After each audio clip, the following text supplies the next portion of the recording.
할렐루야. 4월 23일 수요일 매일 성경 묵상 가이드입니다. 오늘 말씀은 아가서 1장 1절에서 2장 7절의 말씀입니다.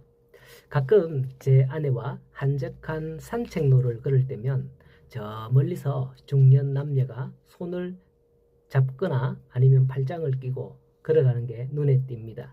그러면 제 아내가 저거 불륜이다 이렇게 말하곤 합니다. 우리는 부부지간인데도 이렇게 손을 안 잡고 가듯 원래 부부는 손을 안 잡는데 저렇게 손잡고 다정하게 하는 모습 보면 불륜일 가능성이 높을 거다라고 말을 하죠.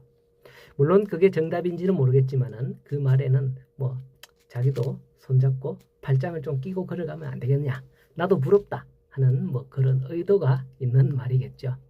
자, 오늘부터 4월 말일까지 아가서를 큐티하게 되는데요. 아가서가 무슨 내용이며 아가서를 어떻게 읽을 것인가에 대해서는 큐티책의 내용을 발췌해서 홈페이지에 올려두었습니다. 참고하시기 바라고요.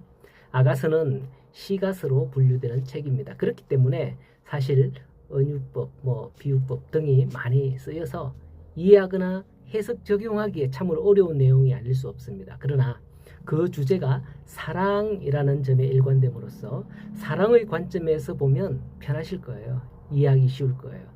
그래서 제가 시작하면서 사랑에 관한 사건을 하나 이야기했습니다. 주인공은 솔로몬과 술람미 여인이죠. 성경에서 시가서로 분류되지만은 그들의 사랑 이야기가 일종의 오페라 형식으로 기록되었다라고 볼 수가 있습니다. 1절에 보면 솔로몬의 아가라라고 하였죠. 아가는 아름다운 노래라는 한문이죠. 히브리어 원문 제목을 보면요, 직역을 해보면 노래 중의 노래, 영어로는 Song of Song이라고 합니다. 이렇게 솔로몬의 노래를 노래 중의 노래라고 한 것은 이 노래가 인간에 의해 불려줄 수 있는 노래 가운데서 최상의 노래라는 의미가 있는 거예요. 얼른 생각해보면 무슨 성경의 남녀간의 사랑을 노래한 이것을 최상의 노래로 칭송한 것에 대해서 쉽게 이해가지 않을 수 있습니다. 하지만 이 노래는 남녀간의 사랑을 통해서 하나님과 그 백성 간의 거룩한 그 사랑을 은유적으로 표현한 노래이기에 최상의 노래로 칭송받는 거예요. 그렇게 유대인들은 이 아가서를 유대어의 가장 큰 명절인 유월절에 회중 앞에 낭독하는 그런 전통을 가졌다고 합니다. 여기서 잠깐 시가서의 은유적인 어떤 형식을 말씀을 드리자면요. 유대인들은 잠언 알죠? 잠언을 성소의 문, 성소에 들어가는 문으로, 전도서는 성소로, 그리고 아가서는 그 가운데 가장 거룩한 지성소로 비유한다라고 합니다. 이러한 배경을 모르고 아가서를 읽을 때 사실 그 표현들에서 눈살 찌푸리기가 쉽습니다. 유교 사상에 젖어 있던 우리 옛 어른들은 그렇게 생각을 해서 아가서를 아주 몹쓸 책으로 보기도 했답니다. 왜냐하면 그런 사랑을 노래하고 하나님이라는 단어가 하나도 안 나오고 이러니까. 그러나 아가서의 이런 위치를 보고 또 우리를 사랑하시는 하나님에 대한 사랑의 표현을 은유적으로 표현했다라는 걸 알 때에 참 이 아가서가 고귀한 사랑의 책이다라고 인정할 수밖에 없는 거죠. 자, 2절에 보면 사랑을 포도주에 대입시키는데요. 술람미 여인은 솔로몬에 대한 그리움을 내게 입맞추기를 원하니 네 사랑이 포도주보다 나음이라 라고 합니다. 풍토적 환경 가운데 물이 귀했던 중동지방, 거기에서는 포도주는 음료수일 뿐만 아니라 아플 때 상처 소독과 더불어서 활력을 주는 그런 약으로서의 그런 잔치에는 없어서는 안 될 그런 음식으로서의 중요한 것이었습니다. 그래서 이 땅에 오신 예수님께서도 가장 먼저 일으킨 기적도 요한복음 2장에 보면 가나 혼인잔치에서 물로 포도주를 만드신 일이었죠.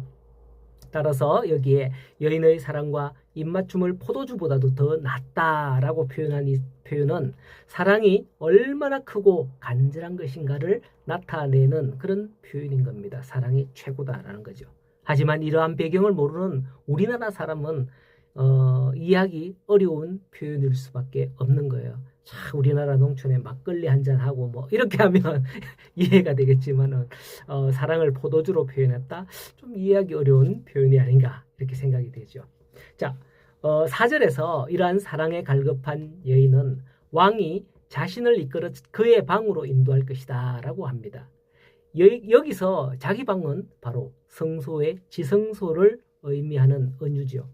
제사장조차도 함부로 지성소에 들어가면 죽임을 당했던 것처럼 이제 왕의 허락이 없이는 아무도 가까운 신하나 후궁들조차도 접근할 수 없는 그런 장소인 거죠. 술라미 여인은 솔로몬이 자신을 아무도 근접할 수 없는 방으로 인도하여 사랑을 나눌 것을 확신하고 있는 것이죠. 그러므로 그녀에 대한 솔로몬의 사랑이 얼마나 크고 놀라운지를 표현하는 거예요. 구약에서 가히 범접할 수 없는 곳으로 드린다는 것. 그것은 이러한 사랑의 표현은 참 놀라운 표현인 것이죠. 하지만 예수님의 십자가 사건 이후에 성전의 휘장이 찢어지는 일은 누구나 이제 하나님 앞에 나아갈 수 있게 되었다라는 걸 의미합니다. 이후의 내용을 읽어보면 서로에 대한 사랑의 표현들이 너는 마치 병거의 준마, 구설꿰미, 비둘기, 샤론의 수수나, 골짜기의 백합화 등등으로 상대를 표현을 합니다. 이것은 마치 우리가 하나님에 대하여 하나님이 우리에 대하여 무엇과 같다 이런 표현을 하는 것과 같은 것이죠. 우리는 세상 사람들이 보기에는 참 어리석고 참 미련할지도 몰라요. 이 복음을 전하는 자들, 복음을 믿는 자들 말이죠. 우리는 그리스도의 보혈로 씻음을 받고 구원받은 자라면 하나님은 우리를 어떻게 보실지 그 생각하는 표현이 아닐 수 없고요. 우리 또한 우리를 구원하신 하나님이 어떠한 분인지 표현할 때 어떻게 표현할지 느낄 수 있는 사랑의 단어가 아닐 수 없는 겁니다.